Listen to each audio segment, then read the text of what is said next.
Okay everyone, now I've got a new whiteboard for Christmas, so what I was going to do, the first thing I was going to do when I got this whiteboard was do a little drawing for you, because I tried to do it before on a bit of A4, but of course you couldn't see it properly. But yeah, it's about the angels in the Bible, and what's going on in the world basically. Just a summary, a quick summary as a diagram of what's really going on out there, okay?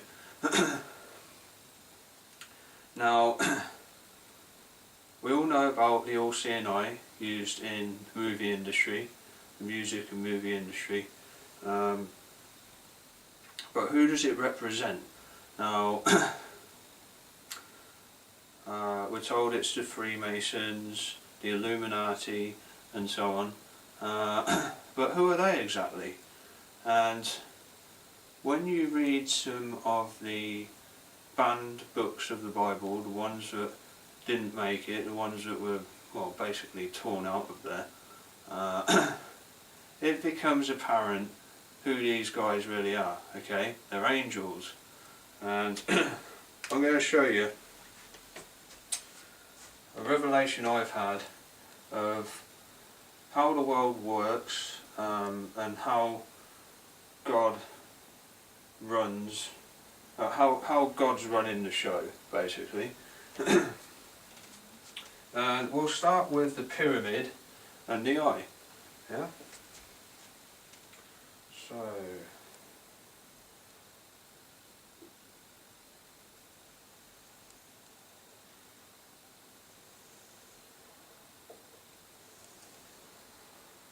there's my pyramid. It's a bit wonky. Let's do the best I can here. And at the top of this pyramid we have the eye, don't we?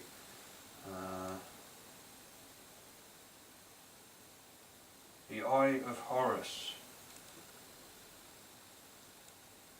Yeah. How the Egyptians do it like this, don't they? Something like that. The Eye of Horus, okay? And the Egyptians get a pretty bad name here. Because once you do a bit of research into the Egyptians and the Egyptian civilization, they get a bad rep basically, and yeah, a lot of what's happening in the movie industry, it's Egyptian based, and the Freemasons use it as well. They're very much into ancient Egyptian. But this Eye of Horus,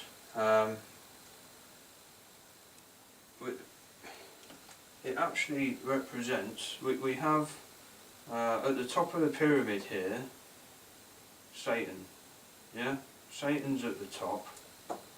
There's the horns of Satan, so there's a little handout, and because Satan rules the world, okay? God's banished Satan and the fallen angels, as we hear about the fallen angels in Genesis chapter 6, and he's banished Satan and the angels to the earth for defiling themselves with the daughters of men, okay? But Satan still rules the earth, okay? He's still deceiving everyone, he's in charge, alright? So, I'm actually going to rub this out. This was just so you get the idea. I'm going to rub the eye out. Now, we hear about in the Apocalypse of Abraham, and also the books of Enoch, Enoch calls them the Watchers. Now all angels are Watchers, okay? Because they watch, they can see what we're doing, everything we do. But yeah, there's a specific group, the Grigori, the Watchers, and by the sounds of it, these are the fallen ones. Yeah, the bad angels basically. But we're also told of 7 archangels in the book of Enoch, and in the apocalypse of Abraham,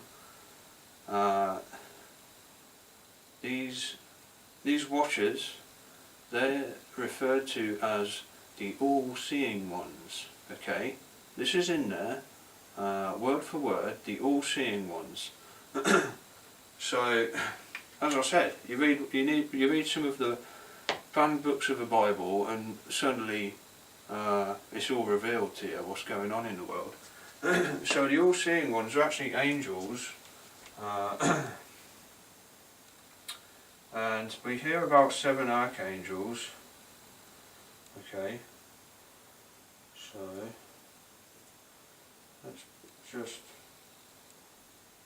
for a moment draw 7 archangels at the top of this pyramid here, who can see everything we're doing, right?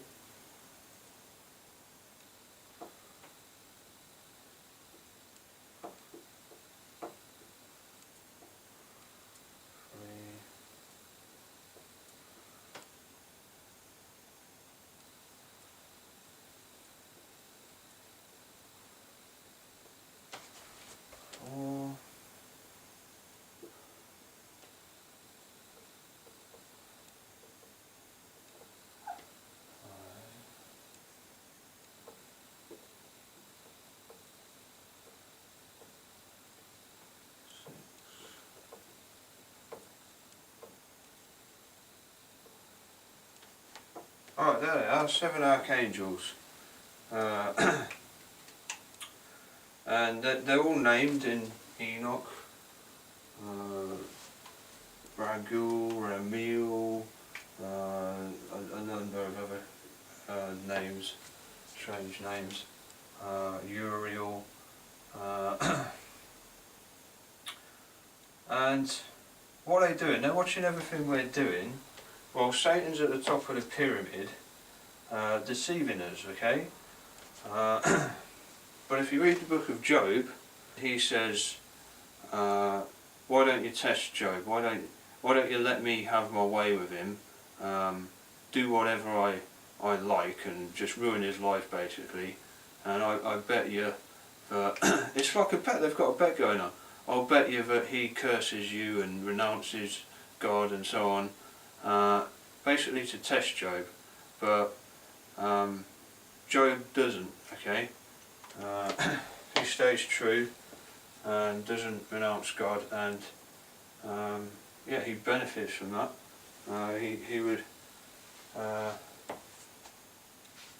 He was old and full of days, the end of Job tells us, because he passed all the tests. That's what's going on, okay? We're all being tested, and Satan is, okay, God's puppet.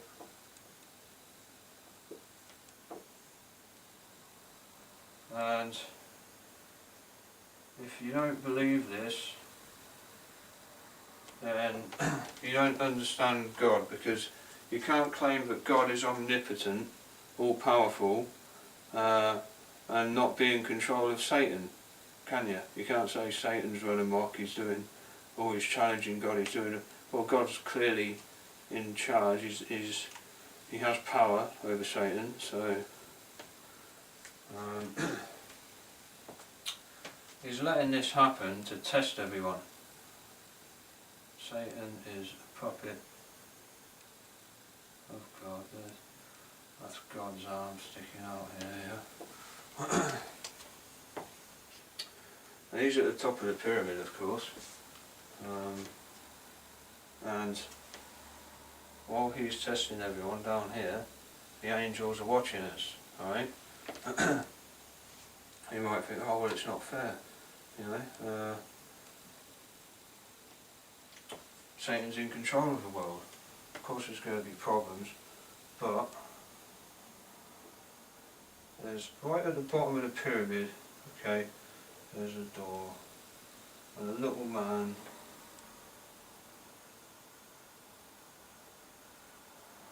okay,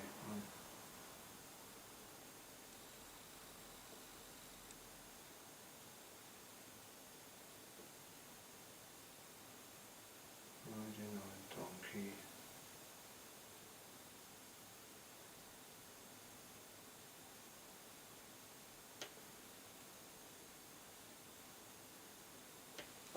There we go.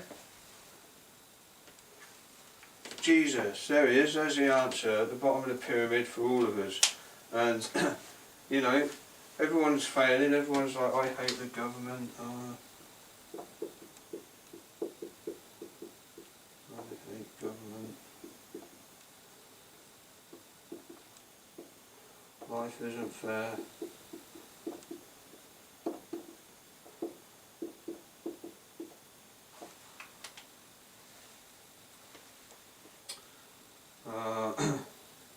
What's the other one? Most popular one is like kill the NWO and all of this. Yeah.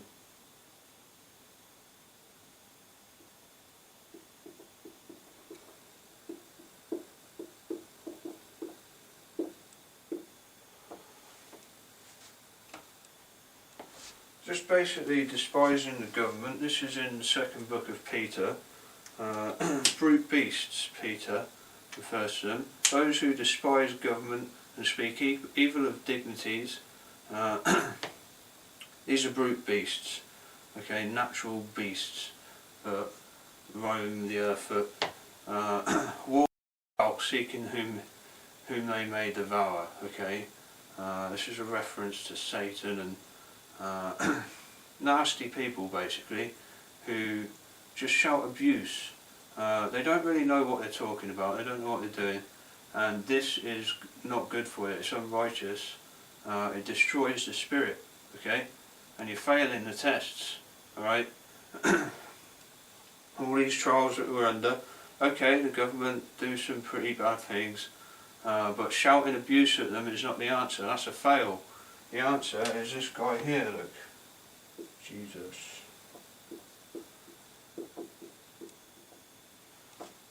If you're one of these, you're failing, alright?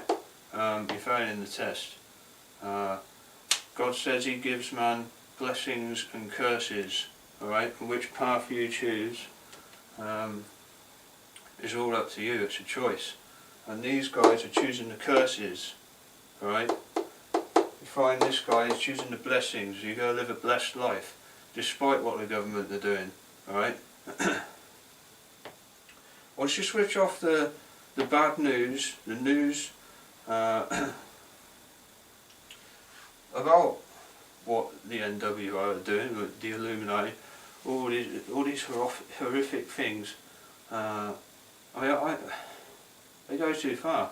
You start talking about children and all the kinds of sick rituals and so on with children and that. It's like, well, if whoever wants to listen to that is going down the wrong path, you shouldn't want to listen to that in the first place. So, I mean, I'm talking to conspiracy theorists in particular here.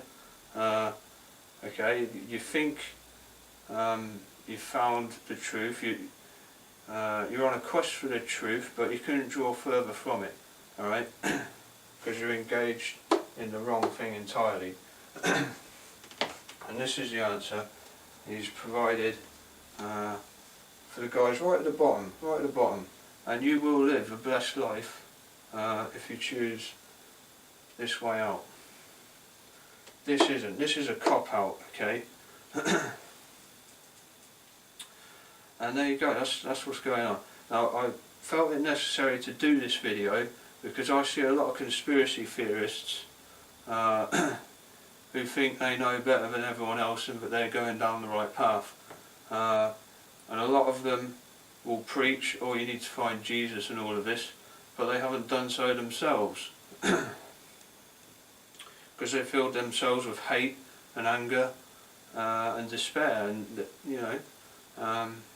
speaking evil of dignities, as it is in 2 Peter. So there you go. Yeah, I mean, there are millions of conspiracy theorists. I was into this myself at one stage, but then it went a bit too far. It's like, yeah, all this news is really negative. All it is abuse, and it went too far. It's when certain individuals were broadcasting news about what the Illuminati and the elite were doing to children that I thought, no, I don't want to listen to this, and I chose the right path. Yeah. So yeah, that's how it's all played out. Alright, that's the game show. It's all a game show, and God's running the show. Satan hasn't run amok, okay, because God's omnipotent. So you can't say that, can you? But He gives us the way out. Thanks for watching. This will be in a book. Well, actually, I don't know if I'll write a book about this, because it's about the fallen ones, and there are more important things to do, really. But yeah, I've done a video on it. I mentioned it briefly in my Jericho book, which is available for pre-order now. And the gatherings. The angels are here for the gatherings, and this is how it's played out. You've got a group of angels gathering the righteous, and a group of angels who in some cases are deliberately deceiving people to see who will fall for it, okay? Who's going to walk that path.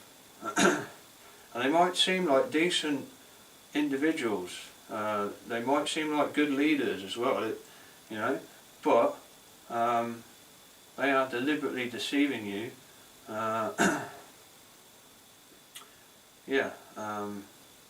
To see if you are going to walk that path, and that is a fail, I'm afraid.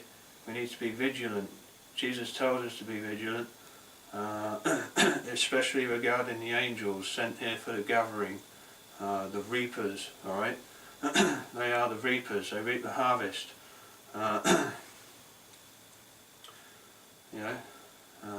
The weeds and the wheat you hear about. And it is very subtle, it's very subtle. You need to know right from wrong yourself, okay, so that you aren't deceived by this.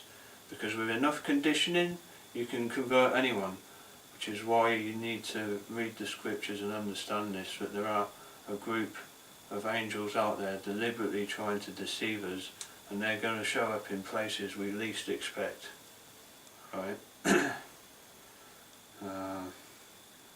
As Christians, you'll understand what that means as well. So, be vigilant, be careful, they're out there, and if you see something that seems a bit odd, or somebody saying something, well that's not right, they're doing it deliberately, alright? Yeah. So there you go. That's it in a nutshell. And conspiracy theorists, I mean, you've got to be careful, man. I was walking that path and thinking, oh yeah, this is right, this is the truth, I'm getting answers here. No, it's not, okay, it's not. It's the wrong way entirely. Preaching hate at people, you're failing. Hating the government and so on. It's not the right way. Now I will go over the 11th horn of Revelation. I'll go over that in further detail soon. Again, it's in the Jericho book. I decode all of Revelation. And yeah, the 10 heads and the 10 crowns on those heads of Revelation, and who they are, what they are really, and who they are. It's actually 10 regions of the world, with 10 leaders of each of those regions, the 10 heads and the 10 crowns. The crowns is a reference to the kings of those regions.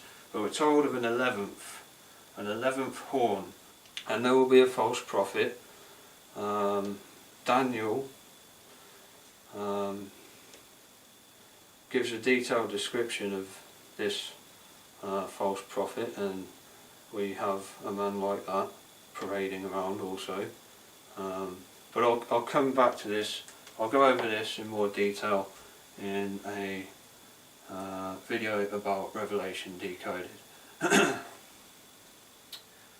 Yeah. So thanks for watching, and check out the other one. I'll be doing it soon. Revelation. Thanks.